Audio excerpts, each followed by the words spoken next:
இதுதான் இது வரைக்கும் நான் பண்ணதுலயே பெஸ்ட். அடுத்து என்ன பண்ணணும்னு சொல்லுங்க சென்சை.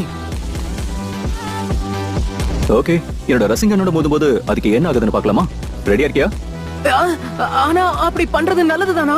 இப்போ என்ன நடக்கும்? உன்னோட ஜூட்சுவை நீ முழுமையா கத்துக்கிட்டு இருந்தானா என்னோட ரசிங்கன் தூள் தூளாயிடும்.